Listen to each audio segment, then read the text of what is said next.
welcome back. Today I have another special special book review. This is one that I found from my library that I'm really excited to talk about, and I really want to get my own copy of now. Let's just kind of hop into it.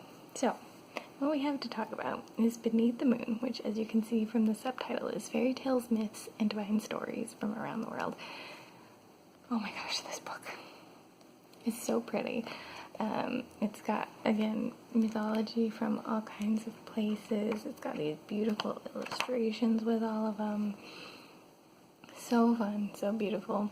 I think if I had any complaints about it, I would say that I'm disappointed that all of the retellings and the myths and stuff are only a page long each.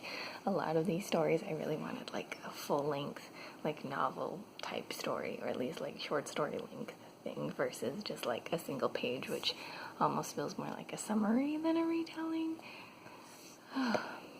But such a good book. I love the pictures in it. I love all the different stories in it. I want to get my own copy, both for the pictures and to be able to use this as a reference to try and find some of these retellings and different versions of these stories.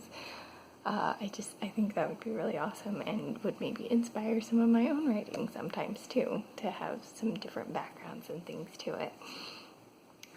But yeah, I thought that one of the things that I could do would be to highlight some of my favorite pictures from the book, because they're all very beautiful illustrations, and I just want to show some of them off. So I'm going to do that. So this was one of them that I really loved. It's a mermaid type design. This is Yemoja, which is a Nigerian Yoruba deity. So this one I thought was really pretty, and the story was a little tragic and beautiful. A lot of the deities and stuff kind of have that actually, which was more than I knew about for a lot of them, so that was cool. Let's pull up another one I really liked. We also have some of the more traditional fairy tales that I know. This one is their Beauty and the Beast one, except for they said that this actually originated in China, which is another thing I did not know. I thought this was a French fairy tale, but just look at that beast. Is he not beautiful? I love this picture so much.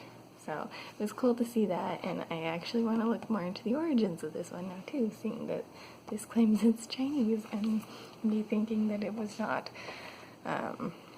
So looking into some of the origins of things like that would be really interesting. The next one I have that I want to show off is this one. So there's a lot of African ones. I already looked at the Nigerian one. This one is a South African one, a Khoi deity, if I'm saying that right. Haitsi Aibib. And I talked about this cow, and I just really like this cow, so that was part of why I wanted to show off this picture. And then we've also got over here this Russian one that I really wanted to share, which is the sister Alanushka and brother Ivanushka. But this one is actually also on the back of the book, and I saw that picture and I was like, ooh, what is that story? I want to know what that one is. And this one was really pretty and cute. And this one in particular is one that I would love to try writing my own story about sometime. The general concept of this one being that it's a brother and a sister. The brother is too young to work, but the sister has a job, and the brother follows her through the woods and ends up being cursed by a witch to be a goat. And then they kind of have to go through an adventure to get him not a goat anymore. And I thought it was just a really interesting story, and I think it would be fun to play with and try to retell that. And then I also have one other picture that I really wanted to show, which is for a Romanian one, which is here. This goes to the Enchanted Pig story in it.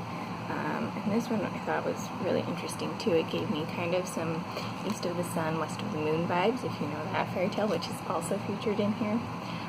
But yeah, just such pretty artwork. I love that the artwork feels like it matches the culture that the story came from and stuff. It's all very beautiful.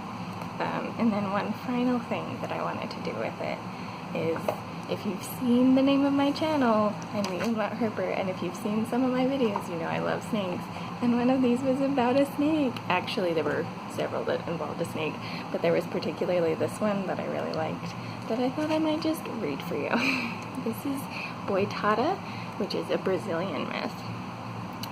Legend has it that long ago there once was a night that did not end. Deep in the Amazon forest, the night went on, lasting days and weeks and months. In the darkness, the people began to starve because they could not grow crops for food. It was too dark to see anything, too dark even to chop wood, to make torches, to burn. It became oppressive, and all the animals and people began to grow scared. Then it began to rain. The rain went on with no end in sight.